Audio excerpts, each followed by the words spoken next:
નમસ્કાર મિત્રો, આપ જોઈ રહ્યા છો શિયાળુ ભીંડાની ખેતી જે આજે 45 દિવસની કમ્પ્લીટ થઈ ગયો છે અને આની માલપા અત્યારે ખૂબ ફ્લાવરિંગ આવી ગયું છે।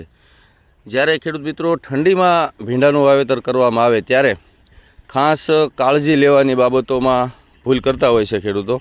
એક તો વેરાયટી પસંદ કરવામાં, બીજું ક્રોપ કવર અને મલ્ચિંગ કર્યા પછી પણ એમાં ખેડૂતો પાણીનું પ્રબંધન નથી વ્યવસ્થિત કરતા, જેથી ખૂબ હાઇટ લઈ લે છે ભીંડો અને હાઇટ લઈ લીધા પછી 6-7 વીણીમાં ભીંડા આપણો પૂરો થઈ જતો હોય છે।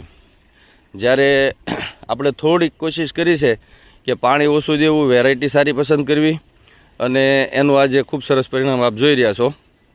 જેમાં વેરાયટી આપણે ADVT 01 પસંદ કરી છે।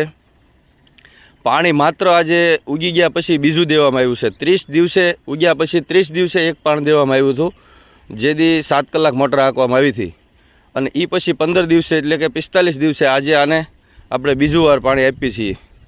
બિલકુલ પાણી આપેલું નથી અને હવે 5-6 દિવસમાં હાર્વેસ્ટિંગમાં આવી જશે। જે આપ જોઈ રહ્યા છો હાઇટ પણ ખૂબ નીચી છે અને અત્યારે તંદુરસ્ત પણ ખૂબ સરસ છે। નમસ્કાર।